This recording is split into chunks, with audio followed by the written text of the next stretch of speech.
இன்றைக்கி vipers with திரிஷாவோட சேர்ந்து எதுவும் செய்யலை. ஆக்சுவலி நான் எங்கள் போஸ்டர் போடுறேன் என்னோடய தம்பிக்காக. ஆக்சுவலி என்னோடய தம்பி வந்து எனக்கு வந்து என் அம்மா அப்பா அதுக்கப்புறம் என் தம்பி தான் எனக்கு வந்து நல்ல ஒரு சப்போர்ட்டை அப்படின்னு சொல்லலாம். ஆக்சுவலி நாளைக்கு வந்து அந்த நியூஸோட பர்த்டே. அப்போது அதனால் அவனுக்காக வேண்டி என்னால் எந்த கிஃப்ட்டும் கொடுக்க முடியுது இந்த தடவை. அப்போது அதுக்காக வேண்டி அவன் வந்து இந்த தடவை எக்ஸாம் எழுதி நான் அவனுக்கு ஏதாவது வாங்கி கொடுக்கலான்னு இருக்கேன். ஏன் சொன்னால் நிஜமாவே அவன் வந்து ரொம்ப டேலண்டட். அவனுக்கு வந்து எல்லா டேலண்ட்டுமே இருக்குது. அதாவது இப்போ கென் வந்து ரொம்ப வைரலாக போயிட்டுருக்காருல்ல. நான் ஒரு வீடியோ பார்த்தேன். அதில் வந்து கென் வந்து அவங்களோட அக்காவை பற்றி ரொம்ப பெரிய சப்போர்ட் அந்த மாதிரிலாம் பேசுவாங்க. சரியா? அதில் நினைப்பாங்க ஒரு சிலவங்க நீ போய் நீ போய் அப்படின்லாம் சொல்லுவார்ல. அந்த மாதிரி நான் சொல்லுவேன் என் தம்பி நீ போய் தொல்லடா, நீ இல்லாட்டி தான் நிம்மதி அப்படின்னு சொல்லுவேன். பட் உண்மையாகவே சொல்லணும்னா நான் என் கூட எல்லாத்தையும் நான் ரொம்ப மிஸ் பண்ணுறது நான் மட்டும். ஆக்சுவலி ஒரு இடத்துல இருக்க மாட்டான், துடிச்சு ஓடிட்டே இருப்பான். அப்போது ஒரு நாள் என்னால் கணக்க முடியாமல் போயிடுச்சு. அப்போது அது வந்து என்ன தலைன்னு சொல்லி எனக்கு தெரியல. நான் சின்ன பொண்ணு ரொம்ப கஷ்டமாகிடுச்சு. அவங்க காலை வந்து கட்டி இப்படி மேலே தொங்க விட்டுருந்தாங்க. ரொம்ப கஷ்டமாக போச்சு பார்க்க. நான் ஆக்சுவலி எனக்கு அப்போ தான் சொன்னாங்க. நான் போய் பார்க்கல. அப்போ கூட எனக்கு கொஞ்சம் லைட் அழகாக வந்துச்சு. பட் அவன் பிறந்தப்போ வந்து எனக்கு என்ன எதுவுமே தெரியாது. அவன் பிறந்தப்போ வந்து நான் ரொம்ப குட்டி பொண்ணு. நான் வந்து அப்போ வந்து ரொம்ப குட்டி பொண்ணு. நான் ஒரு ஃபஸ்ட் ஸ்டாண்டர்ட் அப்படி தான் படிச்சுட்ருப்பேன். அப்போது அப்பா சொன்னாங்க அப்படி அப்பா இல்லை அந்த டைமில். அப்பா சொன்னாங்க அம்மாவுக்கு தம்பி இருக்காங்க அப்படி. அப்போது அந்த டைமில் ஒரு வாட்டி மட்டும் ஸ்கேனிங்க்கு போயிருந்தப்போ காட்டினாங்க தம்பியை. இது வந்து யாருக்குமே தெரியாது. நான் அம்மா சொன்னாங்க டாக்டர் தூக்கி வச்சு மடியில் இந்த ஒரு கார தம்பி அப்படின்னு சொல்லி காட்டினாங்கன்னு சொல்லி. அப்போ ரொம்ப சந்தோஷமாக இருந்ததா இல்லையான்னு எனக்கு தெரியலையே சொல்லி நான் குட்டி பொண்ணு. அப்போது என்னோடய தம்பி ஃபஸ்ட்டு வீட்டுக்கு வந்து என்னோடய ஊரில் தான் தம்பி வந்தார். நானும் என் தம்பி ஊரில் தான் போகணும். அப்போது தம்பி வீட்டுக்கு வந்து உடம்பு ஃபுல்லாக மயில் இருக்கும், கலக்காக இருக்கும், வெள்ளையாக இருப்பான், அப்படி ரொம்ப குண்டா அப்படி சம்பி அப்படி இருப்பான், அழகாக இருப்பான், கிஃப்டாக இருப்பான். அப்போல்லாம் எனக்கு அவனை பார்த்து அப்போ வந்து ஒரு டைமில் அவன் வீட்டுக்கு வந்தப்போ எனக்கு கொஞ்சம் அழகாக வச்சு எனக்கு ஒரு தம்பி இருக்கான் அப்படின்னு சொல்லி எனக்கு வந்து அந்த டைமில் பொறாம ஒன்றும் தோணலை. அந்த டைமில் வந்து என்னன்னு தெரியாது யாருக்கும். அதுக்கப்புறமா நான் தம்பி நிறைய சண்டை போட்டுப்பேன். அதிகமாக ஒத்துமையாக இருக்கிற மாதிரி நிறைய சண்டை போட்டுப்பேன். அப்போது அதிகமாக சண்டை போட்டுக்கிறதால நிறைய திட்டிப்பான். இப்போது எங்கிட்டாவது போயிடு அப்படின்னு நான் திட்டுவேன். நான் தான் திட்டுவேன். ஒரு நாள் நான் அப்படி சொன்னது கிடையாது.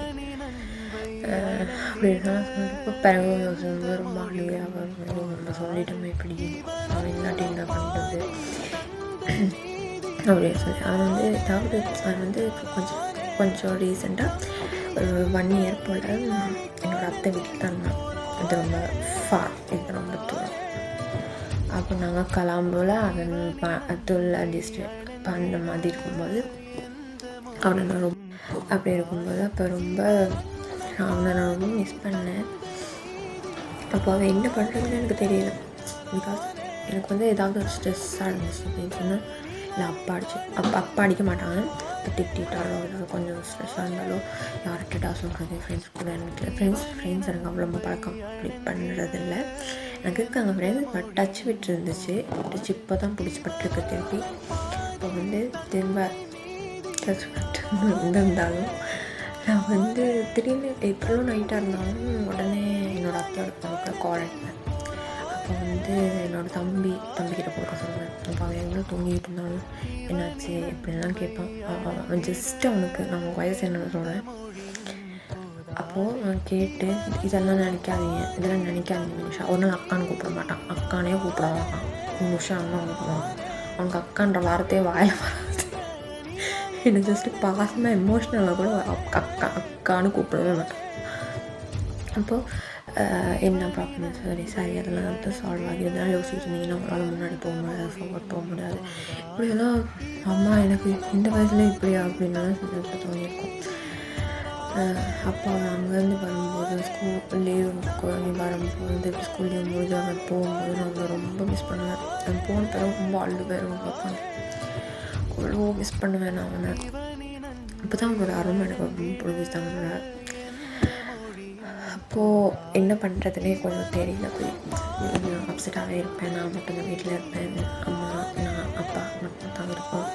நாங்கள் எல்லோரும் ஒர்க்கு வந்துட்டு எல்லோரும் ஒன்று இருக்கிற மாதிரி இல்லை. அப்பாவுக்குலாம் அவ்வளோ இருக்காது, நாங்கள் அம்மா தம்பி மட்டும் இருக்கேன். பட் என்ன தான் கசின்ஸ் இருந்தாலும் யார் தான் இருந்தாலும் ஒரு சிப்ளிங்ஸ், எங்களுடைய சிப்ளிங்ஸ் இருக்க மாதிரி வராது. அதுவும் தம்பி எனக்கு வந்து உண்மையாக சொல்லப்போனால் எனக்கு வந்து யார் கேட்டாலும் நான் சொல்லுவேன், என்னோடய அப்பாவுக்கு அடுத்தது இன்னொரு அப்பா அப்படின்னு சொன்னேன். எனக்கு என் தம்பி தான் என் தம்பி எனக்கு இன்னொரு அப்பா மாதிரி.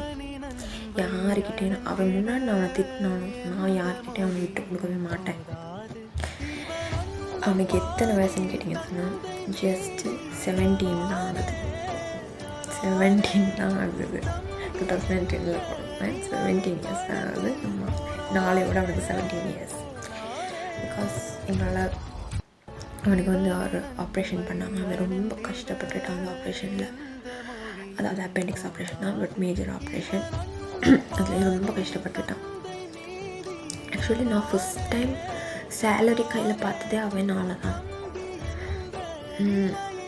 அவனோட வயசுக்கு எனக்கு ஏற்ற மாதிரி கம்ஃபர்டபுளாக இருக்கணும் அப்படின்னு சொல்லி யோசித்து எனக்கு ஏற்ற மாதிரி ஒரு ஜாப் தேடி கொடுத்து அப்படியெல்லாம் என்ன மோட்டிவேட் பண்ணது அவன் தான்.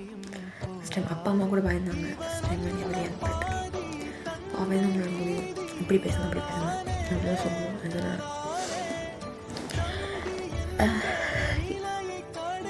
இப்போ நானும் தம்பியை பற்றி யோசிக்கும்போது அவனுக்கு எதுவும் கொடுக்க முடியாதுன்னு நினைச்சாலும் எனக்கு சம்டைம்ஸ் அழுக வரும். இப்போ கூட நான் யூடியூப் சேனல் ஒன்று ஆரம்பித்து அதுக்கு நான் சொல்லுவேன், அப்பா எனக்கு அப்பா தம்பி சப்போர்ட் பண்ண மாட்டேங்கிறான் அப்படின்னு சொல்லி நான் மாட்டி குத்தி விடுவேன். கொஞ்சம் உண்மை தான் சொல்லுவேன், பட் குத்தி விடுற மாதிரி வேலையோ அப்படின்னு தோணும் எனக்கு. ஆனாலும் அதை இப்படி பண்ணால் நல்லாயிருக்கும் அப்படின்னு சொல்லி எடுத்துகிட்டு கொஞ்சம் சப்போர்ட்ஸ் கொடுப்பான். இப்படி பண்ணுங்க நிமிஷம், உங்களுக்கு தெரியாமல் இல்லை, உங்களால் இப்போ கற்றுக்க முடியும். இப்போ நீங்கள் எஃபி பார்க்குறீங்க, இன்ஸ்டா பார்க்குறீங்க, இதெல்லாம் நீங்கள் பார்த்து கற்றுக்கிட்டு தான் இருந்தீங்களாம். இல்லை, இதெல்லாம் நீங்களாம் தட்டி பார்த்து பழகிட்டு தானே. அப்படி நீங்களாம் தட்டி பார்த்து பழகிட்டு தானே, அந்த மாதிரி இதையும் பழகுங்க, உங்களால் முடியும் நிஷா அப்படின்னே சொல்லுவாங்க. அப்போ ஓகே, நீ ஒரு வாட்டி சொல்லித்தான் நான் பழகிக்கிறேன், அதுக்கப்புறம் நீங்கள் உன்னோட ஹெல்ப் எனக்கு தேவையில்லை. அவன் அந்த ஒரு வேர்டை வச்சு என்ன வந்து முன்னுக்கு கொண்டு வந்துடணும். அந்த மாதிரி ஒரு பர்சன், தனக்கு தெரிஞ்சது மற்றவங்களுக்கு தெரியக்கூடாதுன்னு நினைக்க மாட்டான். Very very talented. ஆர்ட் என்ன ஒருத்தவங்க பார்த்தான்னா அவன் அப்படியே வரைவான். ஆர்ட் என்ன, ஹேண்ட் ஒர்க் என்ன, நாவல்ஸ் எழுதுறது என்ன, ஆல் ரவுண்டராக இருக்கான். ஐடி கரைச்சி குடிச்சிருக்கான். பட் நான் அதுக்கு ஆப்போசிட்டாக இருக்கேன். இந்த யூடியூப் சேனல் கூட இது பண்ணி போகிறது அவன் ரொம்ப நிறைய சப்போர்ட்ஸ் கொடுப்பான், கொஞ்சம் சிரிப்பு காட்டுறான், அப்படியெல்லாம் பண்ணுவான். பட் அவன் செய்கிற ஒரு சில விஷயங்கள் எனக்கு பிடிக்காது.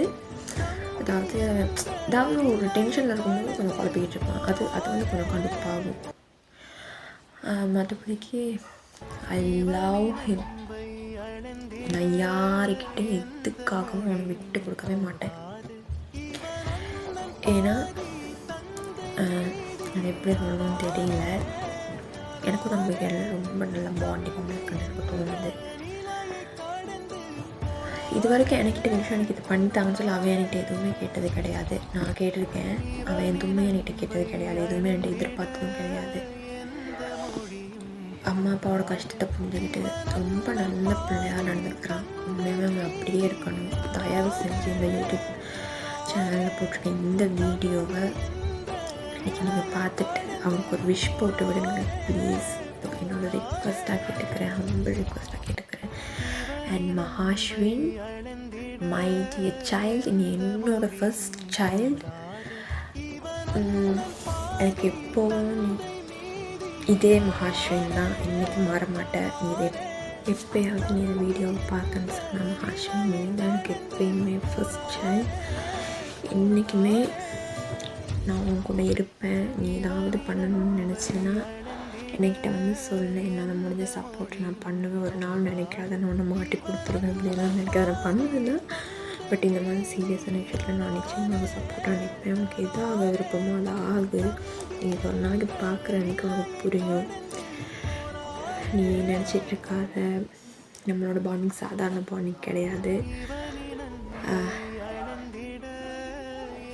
எனக்கு உனக்கு அப்படி பண்ணணும் இப்படி பண்ணணும்னு நிறைய ஆசை. பட் நான் இப்போ அந்த இதில் இல்லை.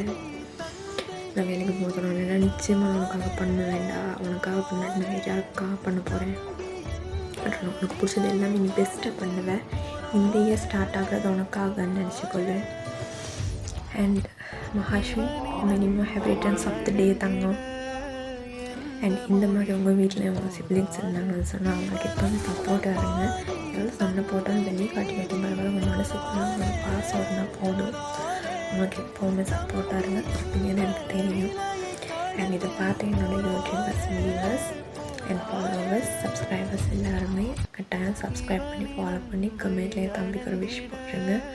எப்பயும் ப்ளெஸ் பண்ணிட்டுருங்க. ஓகே, தேங்க்யூ, பாய்.